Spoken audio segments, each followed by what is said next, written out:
Hello and welcome to the Prospect Blueprint 2024 version. This podcast is to help young ball players understand what it takes to get to the next level, whatever that next level may be, because frankly, we really care.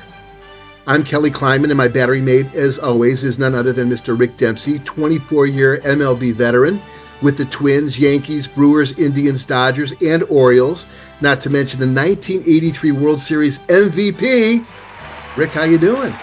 I'm doing good, Cal. Good to be back on the mic with you again. We've had a little delay there for a while, but we're back on track. And couldn't be doing any better than introducing one of my best friends. But we've had a long tenure. If something happened to us along the way, he got famous and I got defamous. Well, wait. I lost track of him. But we're back together again, and that's it just reminds me of what a fabulous friend he has been through the years, and I'm so happy to be back reunited with him and Cindy, his wife, and everything, and looking forward to a great relationship the rest of the way here. Go ahead. Well, it's Dennis Gilbert, ladies and gentlemen, the one and only. But I'm gonna do my introduction properly because it took me a while to write it out, and it was approved, and I love it. So here we go. To properly introduce our first guest of the year would take 30 minutes to an hour. He's one of the most famous and successful sports agents in history. You may have heard of Barry Bonds, Bobby Bonilla, Jose Canseco, George Brett Saberhagen, Danny Tartabull, and that's just for starters. You may also be aware of the famous Bobby Bonilla contract that will continue to pay Bobby until 2035, and he hasn't played since 2001. Now, amazingly, much of the success is based on his expertise in retirement and estate planning for athletes and entertainers, such as Larry King, Michael Jackson, Johnny Carson, Robin Williams, and not to mention so many others. But he's also worked with a gentleman named Vin Scully. He was his agent as well, and we'd love to hear a little bit about that because Vin Scully stands alone at the top, in my opinion. Let's talk about Dennis Gilbert because the man is extraordinary. He's had an amazing history in the game. And, he's kind of a mix of genes of a Renaissance man and a regular guy who just loves baseball. He's got an extraordinary business savvy. And you have Dennis Gilbert, drafted back in the league back in the 60s, right? Mid-60s. We'll get into that. Played with both the Red Sox and the Mets. In 1984, Dennis and former fellow minor leaguer Rick Thurman founded the Beverly Hills Sports Council, and over the next few years, it became the most powerful sports agency in Major League Baseball.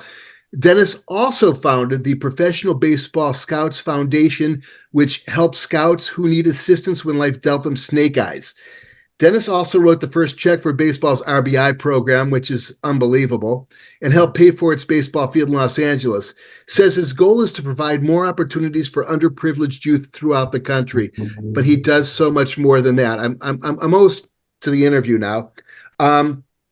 Dennis is the commissioner of The Perfect Game. I think we've all come across The Perfect Game at one time or another. If you're a prospect, if you have a son who's a prospect, Dennis is the commissioner of that. He's working with longtime friend Rick Thurman, who bought the organization a few years ago. And also Dennis is working with Jerry Reinsdorf. He's an executive and has been so for quite some time with the Chicago White Sox organization. One thing we all have in common with Dennis is Rick Dempsey. Rick, your buddy's on, and we're happy to have him. Oh, no, it's great. I mean, we go back so far. I mean, I got together with him a couple of months ago, and I just started to reminisce a little bit about our young days. I've known Dennis since I was 17 years old. As soon as I could get my driver's license at 16 and start playing semi-pro ball, this is where I first ran across Dennis, and he was your atypical leadoff hitter on any ball club. An excellent contact hitter, sprayed the ball around left field to right field. And once he got on first base, then you thought you were in pretty good trouble. Most guys had a very tough time with him because he always got good, quick jumps, stole a lot of bases. He opened the scouts' eyes back in those days because of his speed and his ability to make contact. And, just such a pleasure to play with him at times like that and play against him, too, because I'll tell you a funny story because when I finally got my opportunity to play in the minor leagues in Wisconsin Rapids, we traveled to a team where Dennis was playing. I didn't even notice the roster name at the time, and I saw him at the ballpark and everything, and we had a big hug and we talked for a little bit, and he was talking about how he was doing very well at that level, and that he was going to steal some bases off me. So I said, oh well, wait a minute. Um, I think I'll give you a nice nickname if you can steal a base off me. I ended up giving it to him anyway, but I ended up calling him Go Gilbert because he is notorious in that league, leading the league in stolen bases, and I was determined to throw him out. So, Dennis, you've got a great. I can't remember. Did I get you the first time you tried to steal, or was it the three times after that? Rick, it was so long ago. I just remember the fans put these signs up saying "Go Go Gilbert," and you started calling me Go Go, and everybody started calling me Go Go, and it just stuck. And now my grandson calls me Go Go. So That's so good, but I mean, we just go ahead. Go ahead, Dennis. I owe all that to you, and it's fun. It's fun, and it's been such a pleasure to know you through all these years. Yeah. You're one of the really great guys in the game. Well, we do. We go back a long way, but something, your travels went in a big direction that was way away from me for quite a while. I went immediately. I got called up in 1969 after signing in 1967 with the Minnesota Twins, and I kind of lost track of Go Gilbert. And you've got a very interesting background, and my personal opinion is they should make a movie about your life in Major League Baseball and where you came from. I know we're going to discuss that a little bit today, but it's really admirable the way that you went back to school. You had nothing. You came from nothing.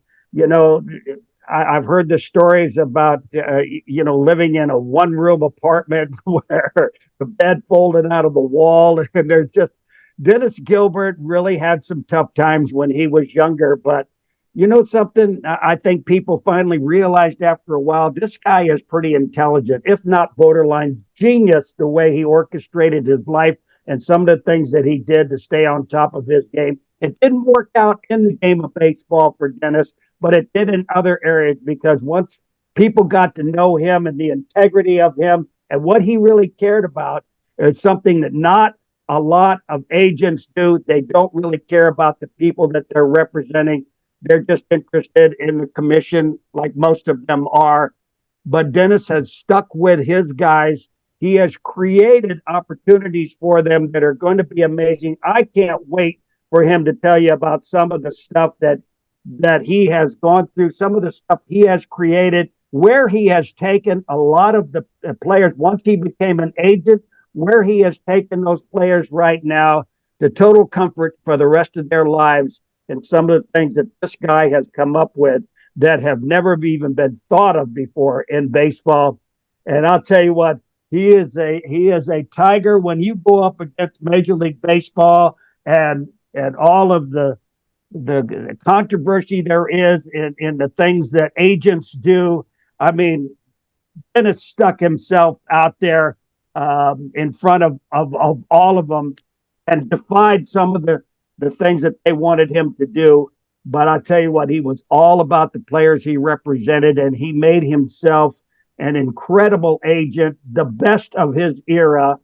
And I just want to hear a lot more of the things about what Dennis Gilbert has done with his life, and now living in Beverly Hills, he's getting what he deserved out of his life and what he's done for people.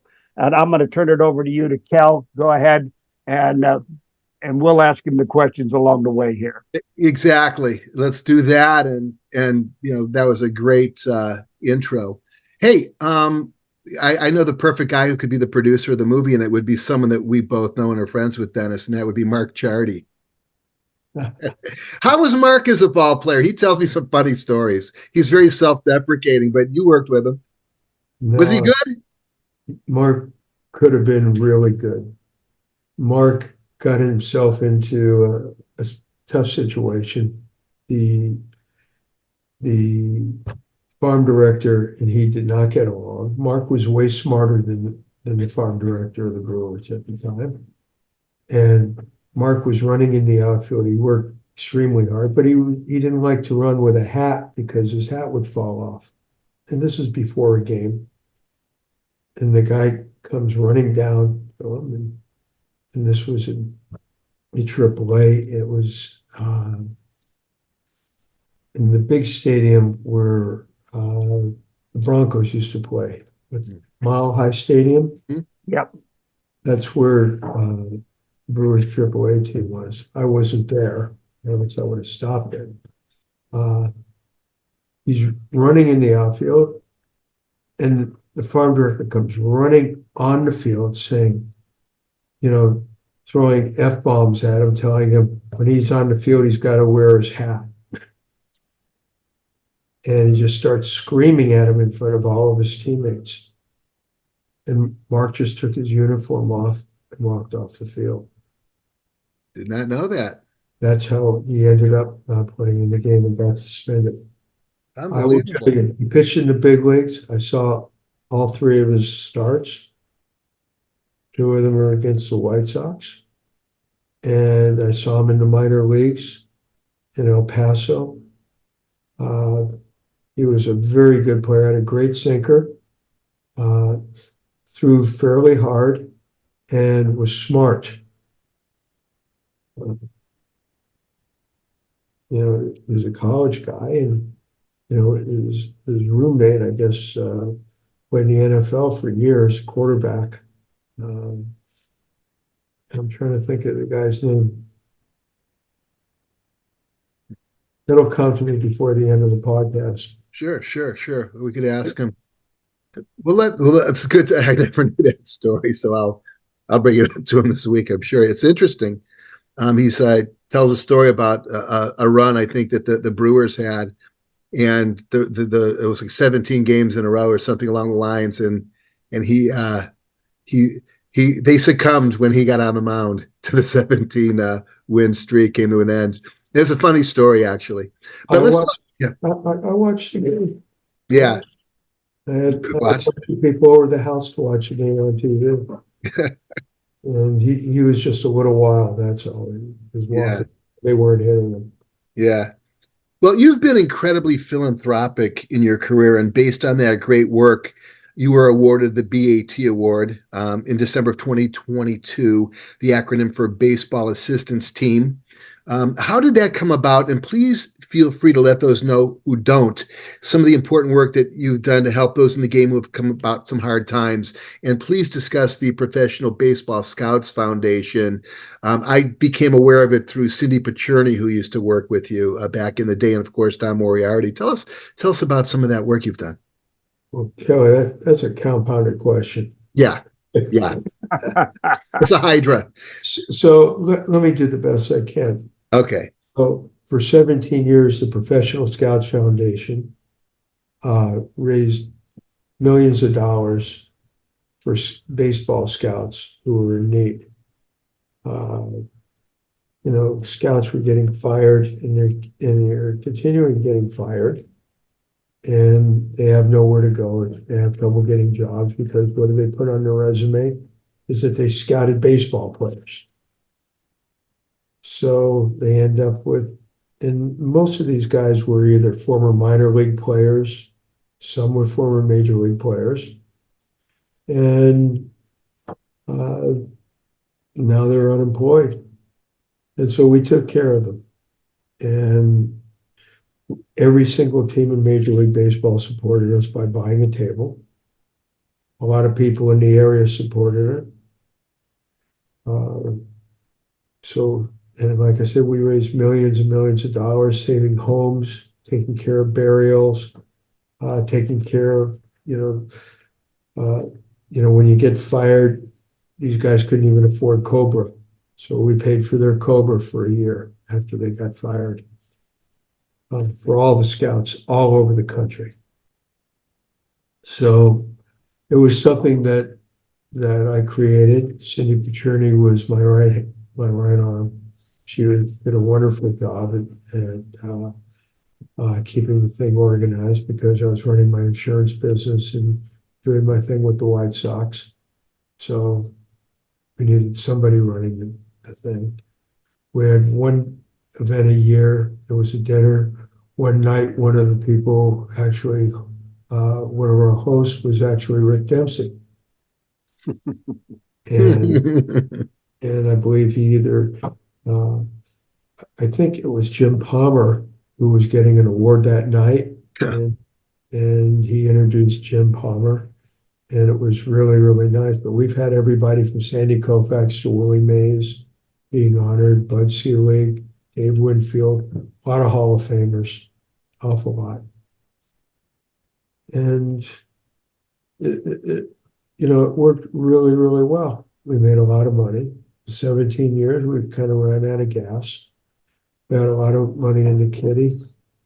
I matched the money in the kitty. We donated it to BAT because BAT wanted to take over. They said that they would take over the Scouts. They haven't had any fundraisers for that, but BAT relies mostly on current players taking money out of their paychecks for them to donate.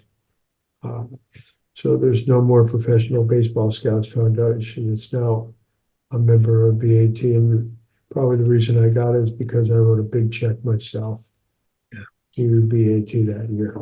Yeah, hate to see it go, but congratulations on that. Well, thank you. The video was great. What's that? I said the video was great. I mean, it had everybody from Piazza to Reinsdorf. Oh yeah, the commission. Everybody was on the video. Congratulating. Bunch of young ball players out there handing over thumb drives. Here, check me out. Check me out. Go ahead, Rick. Okay, Dennis. From your perspective, let's go back a little bit and talk about what you think is the difference of these major league players today, and what's going on with the agents here. Then back 30, 50 years ago, it was totally different. You were just beginning, and you took a hold of it and ran with that ball for a long time. What goes on in your mind right now about the agents in the game today? I know a couple of big ones. So do you. You know them all. But let me know what your thoughts are about Major League Baseball and the players and what's going on. Well, I've lectured at an awful lot of law schools, and they all have sports law classes. And that's where I've lectured and taught them how to do arbitration cases. And that's actually where we got our interns from, from different law schools. And I'll tell you, back in the old days, nobody had interns. Nobody had any training. And the guys that become agents today, it's what they're giving players, what they're getting, what the players are asking for. And it's different in football, basketball, and baseball. In baseball, I find, the kids are getting recruited at very young ages. The players aren't signing with agents. It's generally the parents that sign with agents because the players don't know. The parents all get involved. Yeah.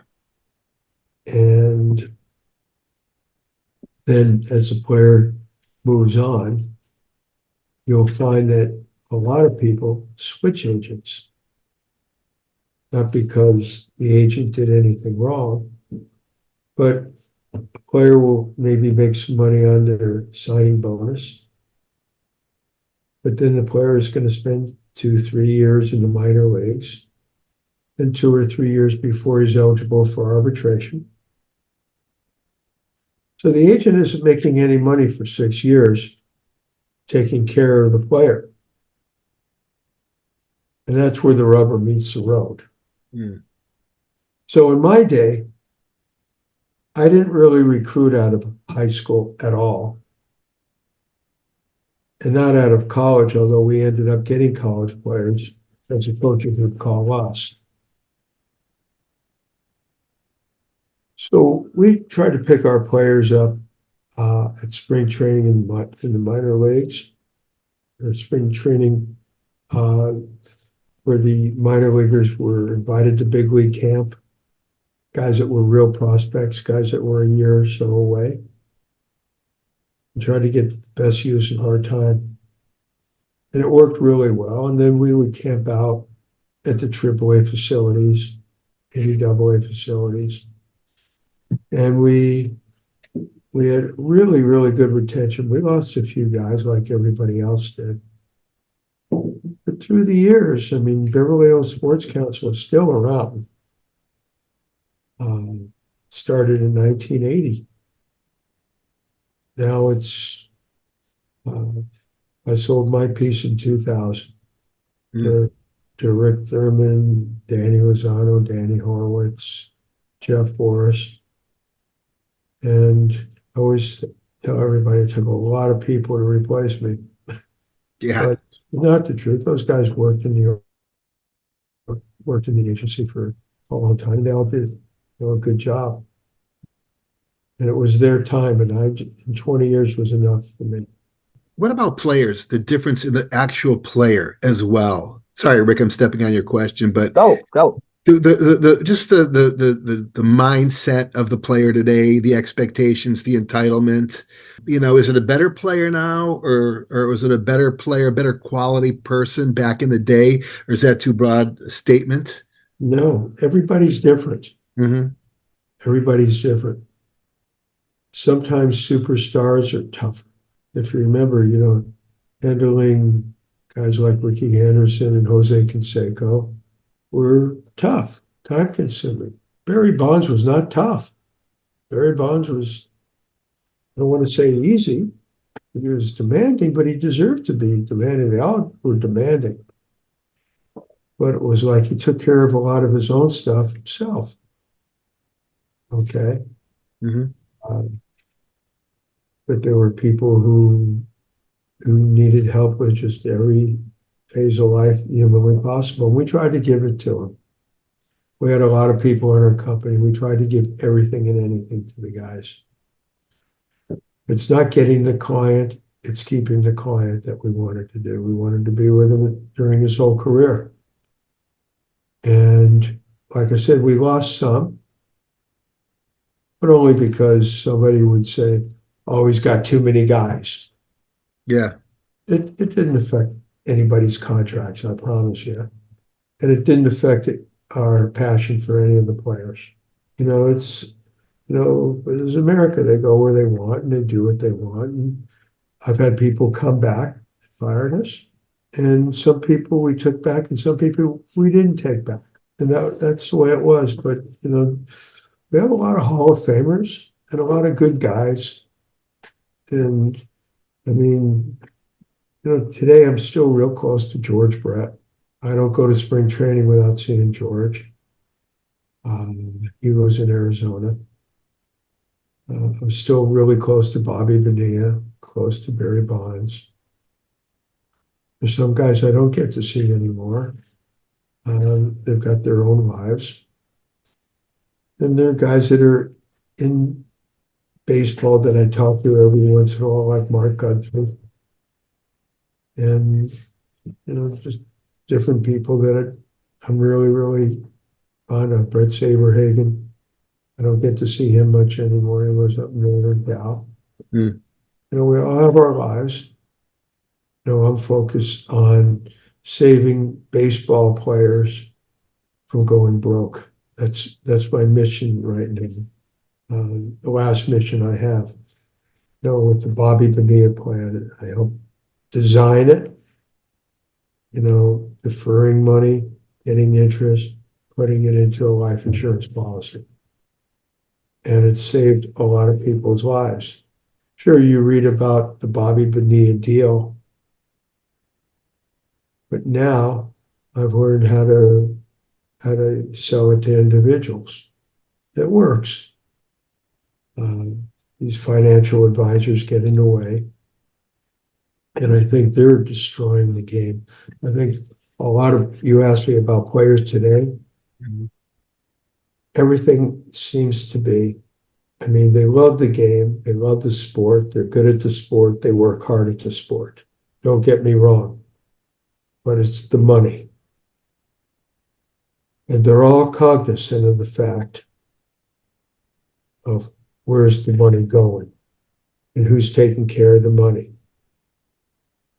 And they don't know who to go to. They go to people who handle their friends. That's not a reason to go to a person. If I was interviewing a financial advisor myself, I'd ask them for 5 names of people who are now retired that this guy represented. Mhm. I'd like to see how they're doing. Baseball players on a whole, not the big ones, but on a whole, 5 years after they've played the game, 6 years after the game, they don't have money.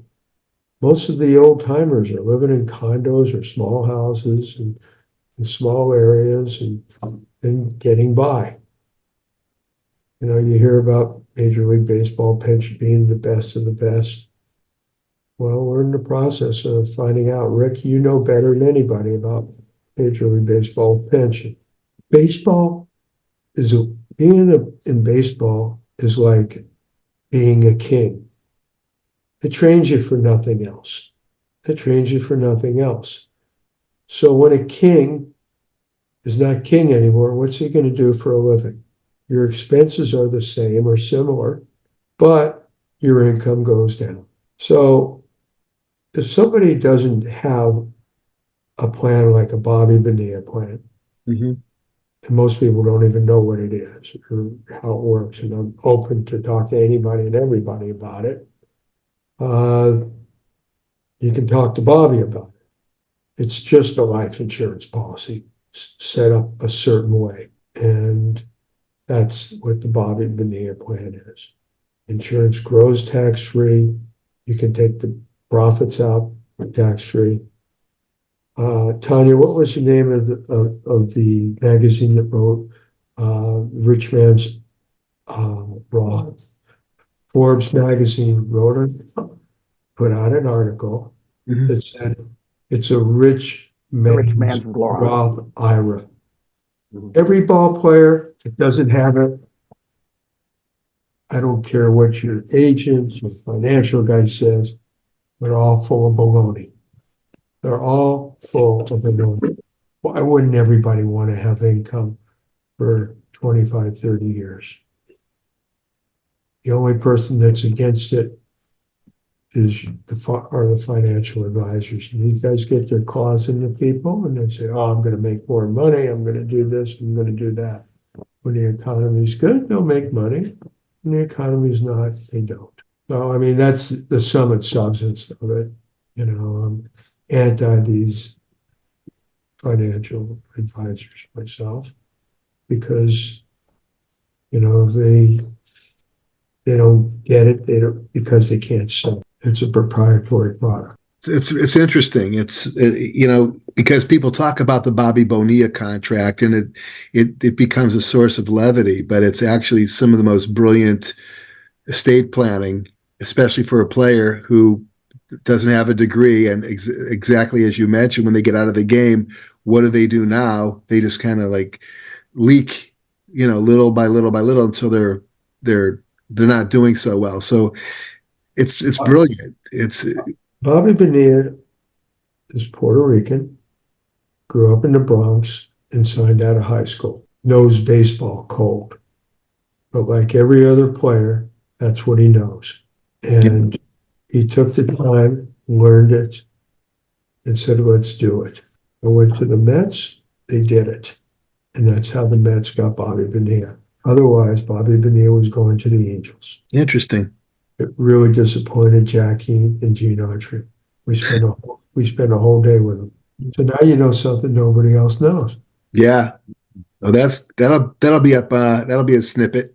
We'll put that on social media. For a lot of this is going on social media. Go ahead, Rick. I'm sorry. Dennis, your uniqueness and the transition you made from minor league baseball uh, to being affiliated with a lot of these big name players, the ability to sell yourself to them based on the integrity of the words that you speak about taking care of your players. You, as the agent, which is amazing how you got that so quickly and firmly from the very beginning, and to be able to get the big names like you've mentioned over this broadcast, and to have them trust you for so long.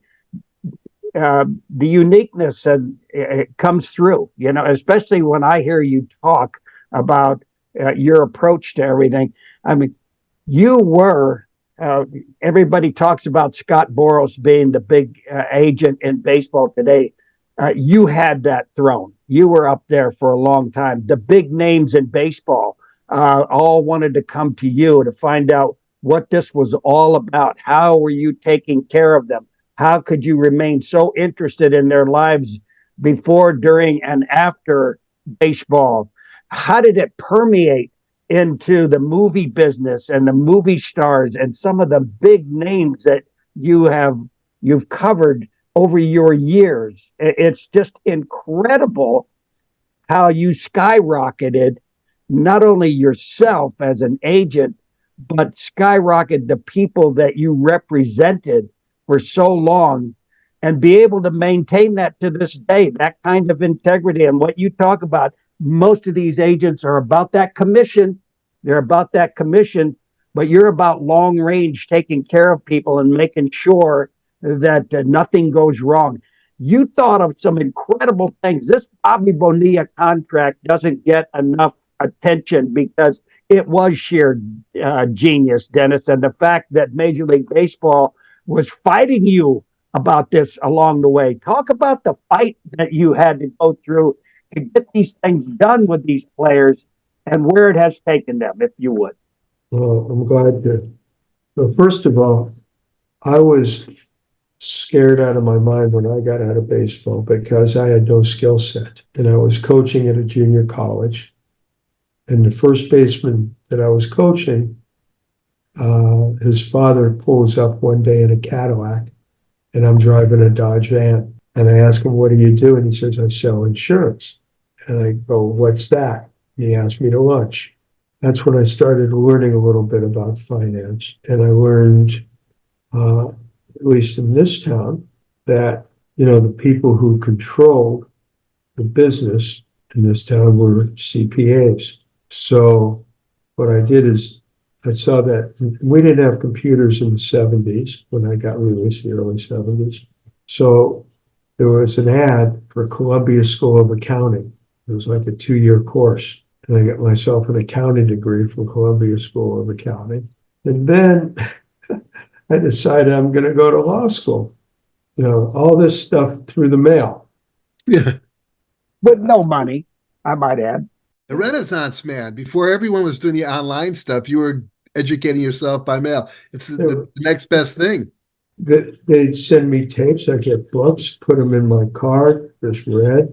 And I ended up, learning how to do salary arbitration stuff in law school. I mean, it was that kind of a start. That was that kind of a start. I went to Taft Law for only 1 year. And the reason I went 1 year is because first year law is torts, which is litigation, which is arbitration stuff, contracts, and criminal law. That's all I needed. I also had 3 daughters, so I didn't have time to sit down and take a bar exam or go to school regularly. And I lived in Calabasas, and I had an hour and 30-minute drive each way to the office. And that's what I did.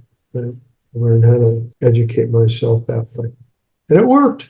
It worked well. And I had great people in my life that helped me, my partners, people around me, my staff, people that worked for me, with me. I was a lucky guy. Some of the clients I got were really appreciative, and they understood where I was coming from.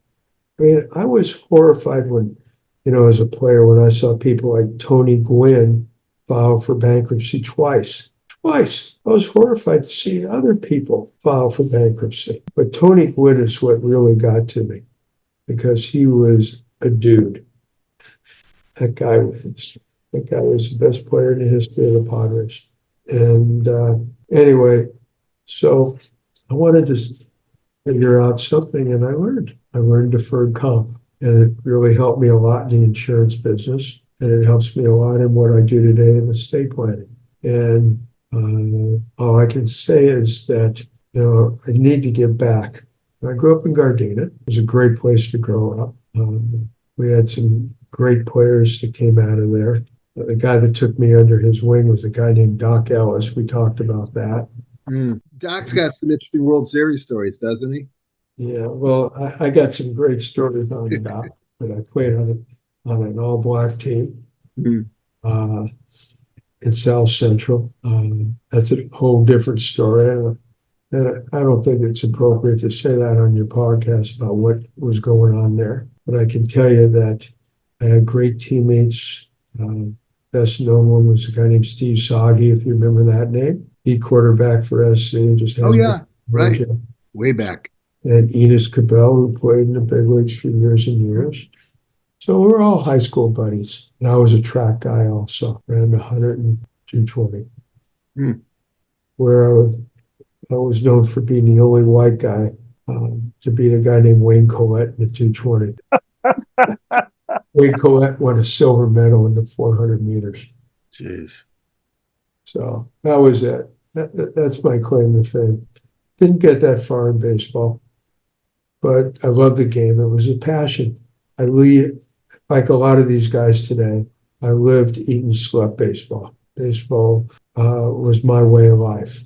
I mean, that's all I could tell you. And I didn't know anything, and I was scared out of my mind when I got released. Well, Rick, you had a very interesting story about how you got drafted and everything like that, and what that phone call was like. Dennis, how about yourself? What was what was your journey like? This is a Rick question, but I'm just kind of curious as to, did you know you're going to get drafted? What was the excitement level? I mean, take us back to that journey. When I played in games in high school, the scouts used to come by with these cards to fill out. So I'd be eligible for the draft. And then I got a letter from Al Campanis, who at that time was the general manager of the Dodgers. It was, an interesting time in my life. And then college coaches would come over all the time. And it was a special time in life. I mean, but I knew nothing. I mean, all I knew is that I was, I could swing the bat and run the bases and play the outfield. I mean, you don't know what you don't know until you really know it, although you think you know it. And that really sounds stupid, but that's really the way it is. Experience is important, but learning from mistakes is really important also. I made plenty of mistakes in life, and I try to give back as much as I can. Now, let's go ahead, Rick. Did you want to?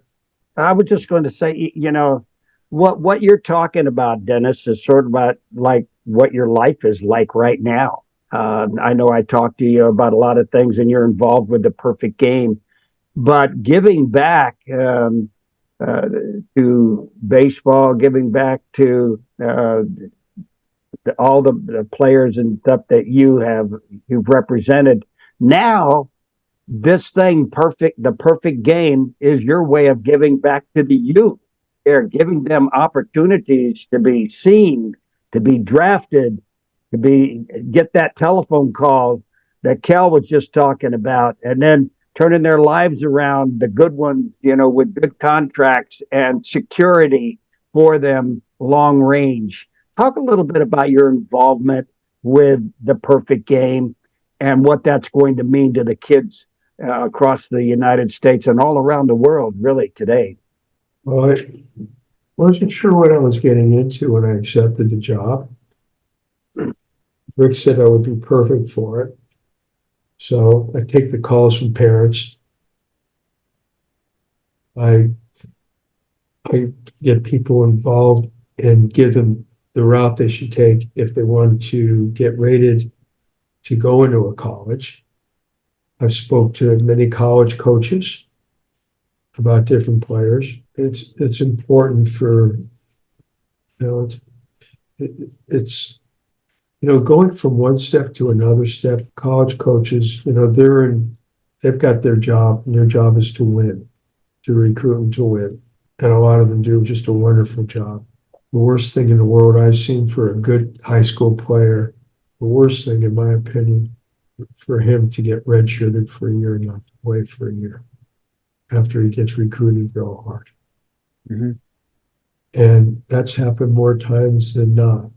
And so if a player isn't ready to start in a D1 program, maybe you should go to D2. Maybe you should go to a junior college if baseball is really what he wants to do. There's nothing wrong with that. They use the same books in junior colleges and D1 colleges or D2 colleges. You can always transfer, if that's what you want to do. It's not at the end of the day, it's not an ego thing. It's not what you have, it's where you end up. I've seen a lot of guys who, go to these big schools and end up being the most miserable thing in the world for them. So it's real important to get the right guidance and to get your ego out of the way. It's important to go to the right place where you get the opportunity to play, because players must play. COVID was a big problem with the redshirt issue. It really became kind of a prevalent issue where the rosters were just too stacked. And so they would bring in these freshmen, they'd expand the rosters, but the freshmen would inevitably have to redshirt. Then people started bleeding over into JUCO. And you mentioned junior college, and they have the same books, and you get an opportunity to play and to develop. And kudos to that. I think JUCO, and Rick and I have been pushing it a lot, is an outstanding opportunity for players to develop as well. When a kid comes out of high school at 18 years old, sometimes they're not mature enough, to handle, like a 70 or 80 game grind, because they play like 15 games in high school or something like that. Yeah. It's tough. And they don't like sitting on the bench, and it does nobody any good. Junior college is not bad. It just depends on the coaches, the program they have. And sometimes those coaches, they want to win so they can become coaches in D1 schools or D2. Right. Yeah. So it all depends on the coach. Yeah. You have to do a real fact finding on the program. Yeah, that's true. And it's just important to keep playing. Yeah. Absolutely. Now they've got summer programs. We're going to get into that, but I want to talk about the Perfect Game Showcase, because again, it's become quite an institution here in the United States. In my view, it's a platform that has something to offer virtually every amateur ball player at some point in their career. After players roundly develop, I think that they offer, a great opportunity to be discovered in a tournament environment, to be able to go out there and kind of get your metrics and such. But with that said, PG scouts grade players after seeing them take some reps at individual showcases. How are those scouts vetted? Because I've obviously looked at a lot of those scouting reports, and having known some of the players, and and getting the right scouting report can either benefit a kid or it could hurt them. So what does the vetting process look like? Because you need a lot of scouts. Well, what we have is something really unique. First of all, we video every at bat of every player. Okay. Every pitch, every player pitches. So we spend a lot of money on that. That's why we actually have them pay to play. So, we're not losing money on doing this thing. Sure. Secondly, at our showcases, we have major leaguers there that work for us. Mhm. Guys that didn't make big money that we hire. Sean Berry, if you remember the killer bees of the Houston Astros, Hmm. well, uh, Barry and one other guy, I forgot who it was. You can help me out with that. Oh, Biggio and Bagwell. Yeah. Bagwell. And so Sean was an All-American at UCLA. Okay. Hmm. And, he runs our West Coast showcases. Does a great job. And everybody is Don Joe when they go out there. And he looks at everything. I mean, and he'll tell you exactly where you look, what you look like, where you fit, what you should be doing. A lot of parents don't buy into it, but they should listen to him. I mean, he'll help them a lot. Then what also happens is there are a lot of players that will actually help get players better. Uh, we have coaches that'll come out to people's houses or, go out to leagues and work with kids and show them, how to get a little bit better, maybe help them a little bit with mechanics and things like that. Hmm. There are a lot of great people out there that coach that really don't have the experience, to, let's say, know some of the nuances that professional people do. And so that's what our people do. Yeah. What are the best ages that are served by the individual showcase aspect of the program? Um, I think it's important to stay the route. So you play as much baseball as you can, whether it's perfect game or any other place. Just keep swinging the bat or throwing the ball and just make sure it's fun for you. Hmm. Don't take it. It's hard not to take it too serious because we all do. But Yeah, oh, yeah, that's our dream. yeah. That's our life. And that's why I saw that happen. And one day it ends just like a snap of the fingers. And that's what I'm trying to prevent. These guys don't know what to do, and they go into a state of depression because they don't know what they're going to do for money. Happened to me. I didn't let it. I didn't let it get me down. Hmm. I had strong parents, and I remember one job interview I had. I didn't want to have it, but I took it anyway, and it was terrible. Didn't know how to interview at all. And I wanted to do something that I felt comfortable in doing. That was insurance because that's helping families. And then I learned how, to make it into, I learned like the Bobby Bonilla plan and learned how to make it into other things, paying estate taxes. And I became a good insurance guy. And then from there, uh, some of the insurance clients I had were ex-baseball players of mine. And all of a sudden now they asked me to be their agent.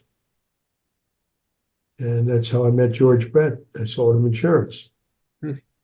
And, going forward, it was, they knew about my credibility and they knew I wanted to take care of them. I love baseball with all my heart and soul.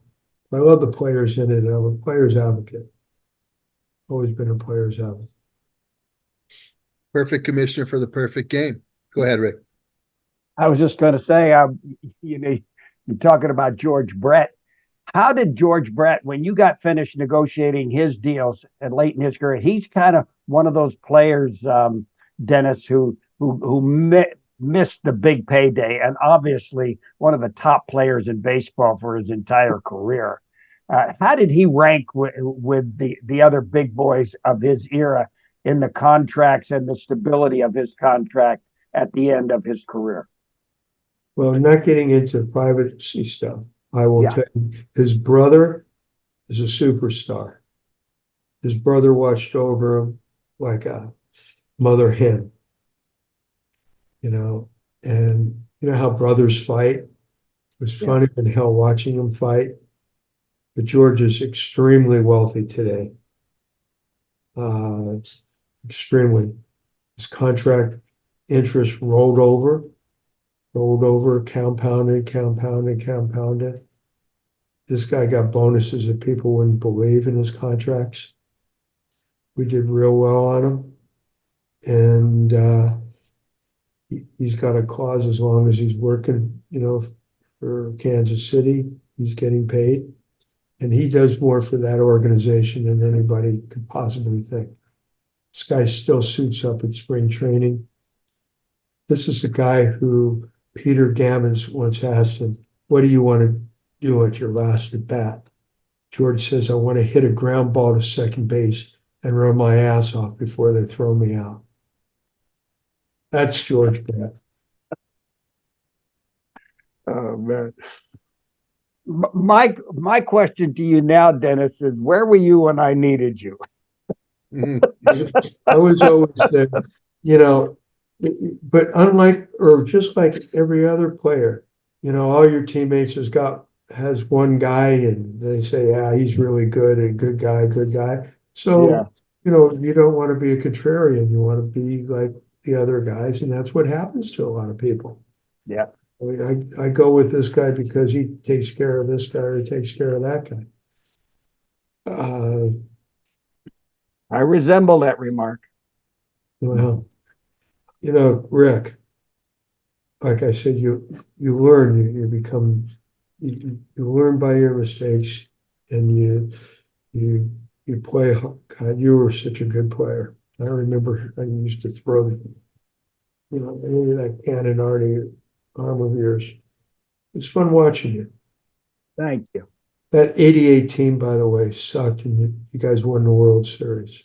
If you go position by position, I don't know how you beat the Mets. They were better players. You guys were a better team. That's all. That's the only way I can put it. Lasorda did a great job, and you guys really came together. That's that's very well said, because as we looked, I can remember being in the meetings, going up against the Mets, who beat us, I think, 11 out of 12 or 10 out of 11 games that we played them for the season. And the only thing I had to offer at the very end was, listen, guys, we're going to go into an atmosphere where the fans are probably 60% of the outcome of the game. I said, once they get going, they motivate that team, the Mets, to really play hard. So when they get so loud, you can't even think, that's the time to call timeout and go to the mound and let them burn themselves out. And you know what? It worked. Every time they got so loud, everybody, the young players like Tim Belcher, and then, they might get a little nervous. Just stop, walk out there on the mound and say, let's have a nice little conversation until the noise levels goes down and we can think about what we have to get accomplished. And that little thing like that actually worked. And then going against the Oakland A's, we were voted the worst team in World Series history on paper, playing the best team in World Series history on paper. But the things that we noticed, and I noticed specifically, going back behind home plate, was the differences in their stances. McGuire, Canseco, and these guys came up there early in the games with a big wide open stance. And it was easy to see that they were looking for the ball middle in. They wanted to keep their hands real far inside and get the head of that bat. And so we pitched them away. And then when they came up again, they were pigeon-toed. Drastic changes in their batting stances. It was easy at that point to say, okay, now it's time to throw the ball inside, And that routine just played out the entire 5 games. We beat them in a 5-game World Series. And it was amazing at the end that the simple principles and things you learned during the course of your career all of a sudden came together in that World Series you're talking about in 1988. And it was so much fun to win with a bunch of guys that nobody even remembers our names. I guarantee that to this day. But you learn a lot about the games and during the course of my career and other players who spend enough time in there, and to orchestrate a World Series win like we did in 1988 might be one of the most miraculous World Series in history. Yeah. I have to agree with you. I was there. Yep. Front row. No, no, Always. they didn't have those seats then, but I was there. I had good seats.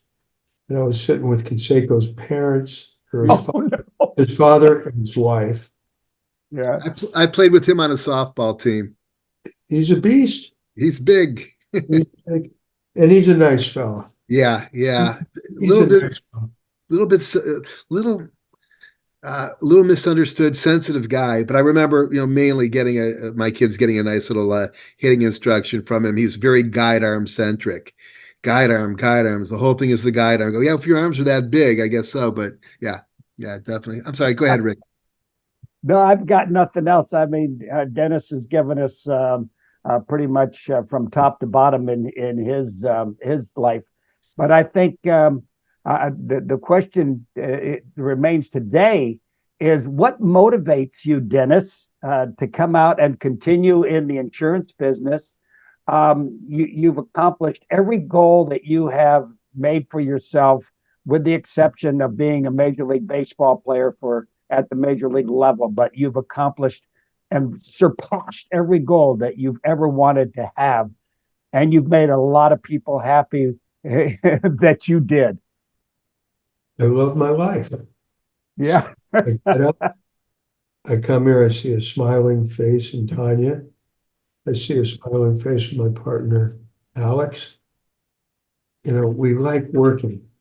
Every time I meet with a person, I like people.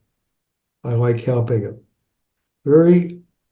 It's not often that I get opposition. The only time I say that I get opposition are from financial advisors. But God knows how many people appreciate what I've done for them. Yeah. And that's just the way I feel.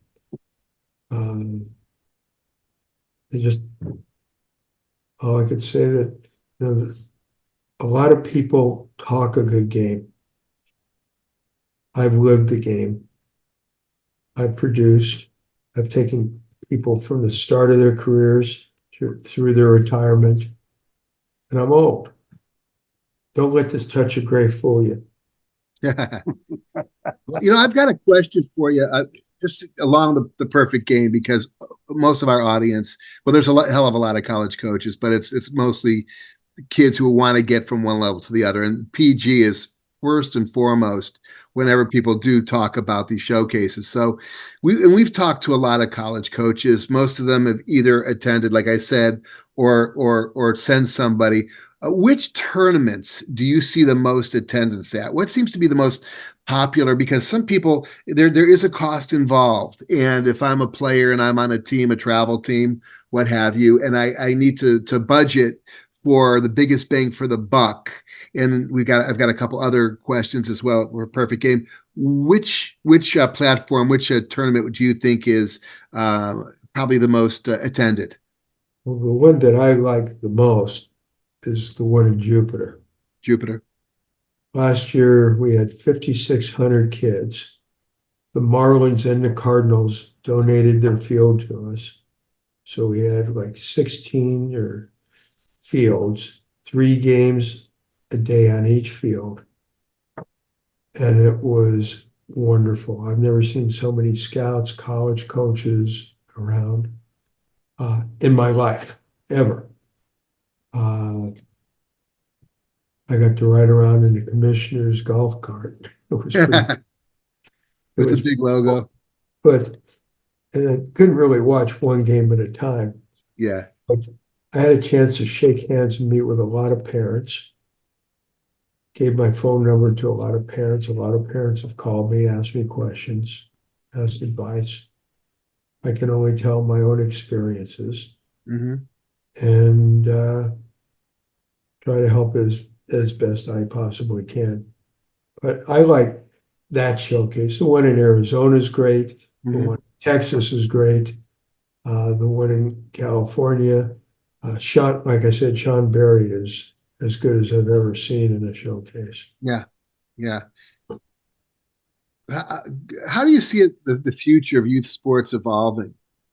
What and I know that this is actually a Rick question. Rick works with kids, obviously at the Rick Dempsey Baseball Warehouse in Columbia, Maryland. And do you see enough development going on?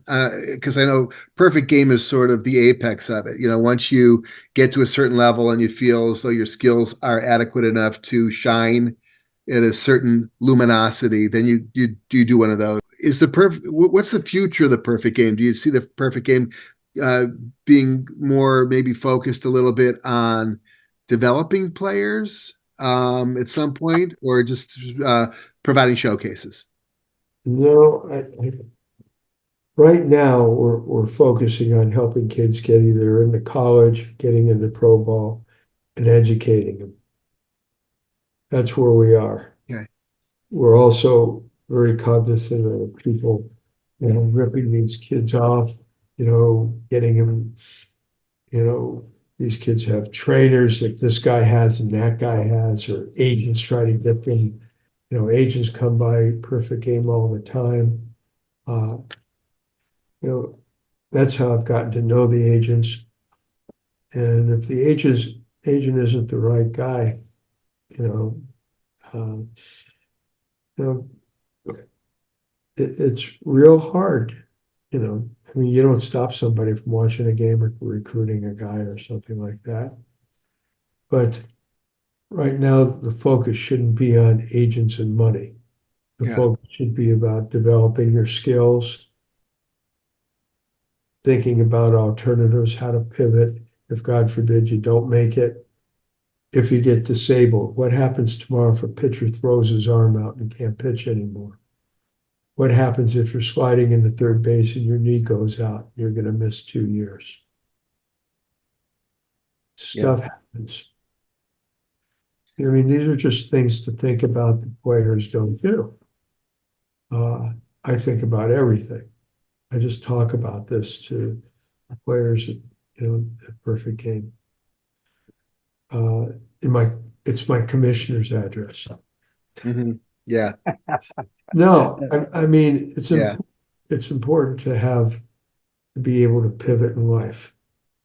Baseball is something you can eat, sleep, and drink, and love and have passion. But only so many people can play it and play it at that level. And it's very special. I didn't get to that level to play in the major leagues. Rick did.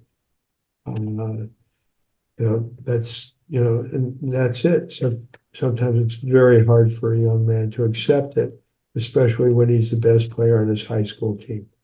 Yeah. And as good as he can be, getting ready. Sometimes a player will sign too soon and then gets released. And that could be a tragedy also. Yeah. It happens all the time. Every year. Every So year, every team, every all year, the time. Absolutely. Is I've got another question. I'll let Rick take over. But and this is in regards to, well, primarily, you've got a new summer league. It's relatively new. I've got one of my kids who's going to be playing with the Glens Falls Dragons this summer. The Perfect Game Collegiate Summer League, which it's amazing to me because in rather quick fashion, that league has become a top destination aside from, say, maybe the Cape Northwoods or maybe the new MLB Draft League. How did that league come about and rise to the top so fast? I don't think the league came about. I think the players that play in the league got better and better, and more people go see the players. People don't go to a league, they go see players. Maybe it was the Perfect Game, the brand itself. The brand is wonderful. I mean, see this? Yeah, it's a good logo. It's I tell everybody it's Paradigm Gilbert. Yeah, that's right. That's right. And we won't give away your email address, but that's your company is Paradigm Gilbert. Interesting. Go ahead, Rick. Well, I think we're getting towards the end here, Cal. So I mean, I would listen Well, to I've got a Dennis. couple. I've got a couple more. Oh, well, go Um, ahead because I know yeah, you're gonna fit it together. So it looks all right. But go yeah, ahead, yeah. ask him a few more questions. Yeah, I've got a couple more that are super important along the lines of development and the future of the perfect game. In relation to what's going on in Japan right now, I know that there's, we spent 3 weeks over there this summer playing against some of those teams, and anyone who's seen anything about baseball in Japan, it's mind blowing. Are there any plans to expand into Japan, Korea, maybe not only to maybe reproduce the Japanese or Korean model of perfect game over in Japan, but maybe to help Japanese players find assignments in the USA in college, or at the very least in the summer leagues? We are going international. Yeah. We have a whole business plan. It's expensive, but we are planning it. We do have a plan. Might be able to help you in that regard. I'll talk about it some other time. So there are plans to go international, and that would that be domestically or taking the PG to foreign shores? Both. My last question before our ending here is, because I don't know if Rick has the questions in front of him. I just want to make sure that I get these through, and that there's a lot of really good baseball players out there who have fallen through the cracks. Making the big leagues takes a lot of talent. We know that, but there's also a lot of right place, right time, right connections involved. Minor leagues aside, do you think there's a room for a professional world league where national rivalries would play out and really energize the game, like in the World Baseball Classic? Because I know watching the World Baseball Classic, and I'm sure you've probably been to some of those, but the atmosphere is absolutely electric. Yeah, it's electric in the United States, but I've heard that people say it's a whole different level, especially when Japan plays Korea or the United States plays Japan, and Japan is kind of moving in on us a little bit. And clearly, it's baseball is a lot bigger in Japan than it is in the United States. What's your take on the opportunity for there to possibly be a world league? Is that something that you see? Well, there hasn't been as much focus that there should be right now. I mean, the focus right now is, from what I say is, one team just sold. They're putting gambling in ballparks. They're trying to get that approved. The teams, the value of being an owner, it's going up and up. Sure, they have international games. I think Major League Baseball does a good job of playing internationally. And I think at some point, and I think everybody's going to keep their eyes on Ohtani this year. I think that's going to be very important. At the same time, look what happened to, other countries, the Dominican, Puerto Rico, Venezuela. I mean, they're all really, really big in baseball right now. I think it's almost 35% of baseball is Latin American. Cubans. There was one time, if you're Cuban, you're going to get a big bonus. Doesn't matter who you are. But it's real important for scouting and for people to get out there and to find these players because they're out there. They're out there. And, it'd be fun. But a person can only be at one place at one time. Yeah. And I know I'm staying in my lane right now, mostly, just taking a piece out of today and just helping everybody plan for the future. Rick, do you have any other? Of course, you have Rick's final words. Well, my final words would be, from listening to Dennis, he is a pretty interesting guy that you may not have got to the level that you wanted to get to down on the Major League Baseball field, Dennis, but your involvement in Major League Baseball and your career and everything has taken Major League Baseball to a different level too. Don't ever think that you didn't have an impact on this game that was probably a lot bigger than a lot of the best players who played. So we all thank you for that. Yeah, Well, I definitely. appreciate it. I appreciate it. You had a bigger calling. There's no question in my mind that you had a bigger calling, that it wasn't to be on the field. It was to be behind the scenes and help those who wanted to get on the field and who were on the field at one time. Much bigger calling, much bigger mission accomplished. Well, thank you for saying that. I appreciate all the compliments and I'm humbled. That's all I can say. I'm humbled. And just don't be late for dinner on the 15th, okay? No, no. Absolutely. You just tell your guy that, I'm picking him up, and I'm sure they'll be on time. Oh, He will yeah. be. Some stuff, we got some stuff burning there. Well, before we roll, we want to mention Rick Dempsey's Baseball Warehouse in Columbia, Maryland, the ultimate baseball development center for baseball and softball players alike. How's that going, Rick? Pretty good? It's going great. Every clinic is a sellout. I love that. Every camp is a sellout. So It's great to we hear. got it rocking and rolling. Look them up, guys. If you're in that area, you want to develop so you do good in the perfect game. It's all major leaguers and professional players who train kids over there. So you're getting some of the best you can get. I also want to thank twoadays.com. That's the only source online for college athletes to review and rate their coaches. It's kind of like the Yelp of college coaches. You also could get some really good, insightful information and resources to help you in your athletic and scholastic recruiting journey. Of course, they house us over there, and I know that they get well over 80,000 viewers every month. So let's see if we can help them a little bit because they're our website, essentially. Dennis Gilbert, thank you very much for joining us. It's been insightful, and we wish you a ton of continued success because it seems as though what you do affects a lot of folks in a very positive way. Thank you so much. Kelly, thank you. Rick, as always, it was great to see you. Yes, sir. Well, All right. well, Look forward to seeing you again, Bob. Yeah, that's all the time we have for today. Again, a huge thanks to Dennis Gilbert for being part of the game for so many years. Truly a privilege to chat with you. I wish you all the best, and we'll see you soon on the Prospect Blueprint, folks. Cheers. Thanks, Dennis.